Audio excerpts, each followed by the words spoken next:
Hello, I'm your host Moreira-Andrade Cabrera, and today I am joined with three guests. Hi, my name is Tate Peterson. Hi, I'm Penelope Foy. I'm Yvonne Moreira-Andrade. Many of us may know about the hashtag #MeToo movement that's currently moving against sexual harassment and assault. Recently, Melania Trump came out and in an ABC News interview saying that women need to be heard but also need to show evidence. So to start off with, where do we stand with the Me Too movement? I believe it's a great first step towards helping women and men finally come out and share their story. And no one can know about it unless people who are important can actually do something. And those are the people that are finally listening. I also think it's a very important first step into not only giving these people a platform, but also awareness to just the world, because sexual assault isn't something new. It's been here for ages, so I think it's a really good platform for that. I believe the Me Too movement is a very important movement, which is empowering victims of sexual assault to come out and tell their stories and express what happened to them. I agree. It's a very powerful movement that hopefully will put a stop to sexual assault, or at least put a dent in the actions made. So, returning to what First Lady Melania Trump said about needing to show evidence, do you think people understand how difficult it is to provide evidence in a sexual assault case? I don't think people do understand how difficult it is, because most of the time victims are very traumatized of what just happened to them. So they don't believe that anybody would listen to them. And most of the time they hear about other sexual assault victims and how police just dismissed their case or did not take them serious. So it's very hard for them to share their story to police or people who can do something about it.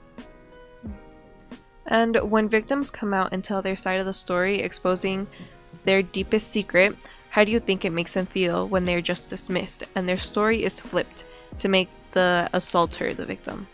As Penelope said, it's really hard. It must be really hard for these victims to come out after hearing of other victims coming out and not getting taken seriously. So I can't imagine how much of a toll that must take on a personal level and emotional level to a victim who gathered as much braveness to come out and say or tell their story and then just completely be shut down by it. Right. Okay, so changing the focus a little, how do you feel, Tate, as a man currently in this situation? Well, I don't believe in what Trump said in the sense that men need to be scared because of how many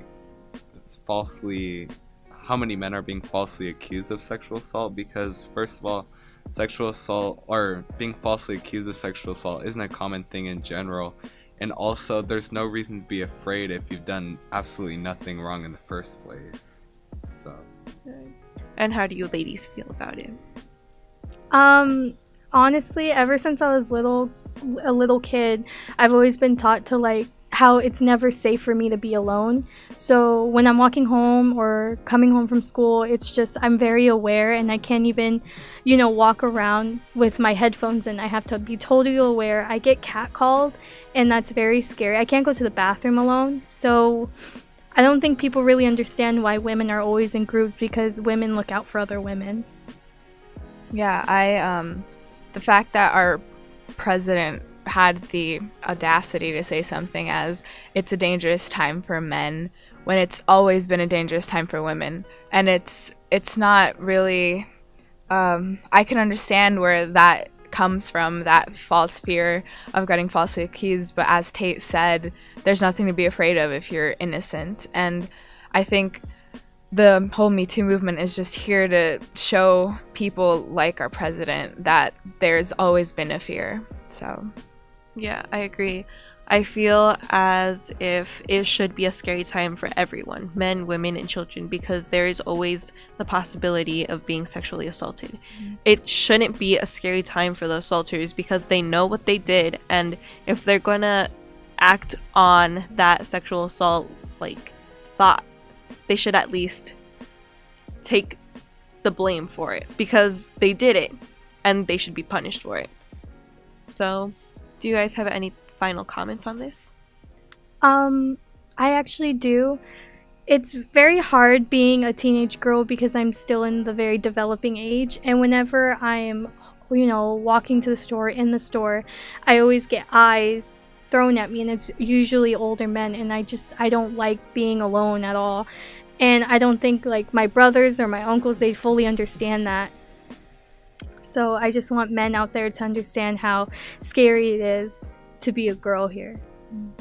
Yeah, I totally agree. I feel like my last comment would be for people to be more open-minded about these kinds of things, because it happens a lot more often than we would like it to. And being a young woman myself, it is very scary, and it's something that happens, and I would like to see more of a progression for that awareness. All right. Thank you guys so much for being here. I'm your host, Melina Reyes Cabrera, for Spot 127, and have a good evening.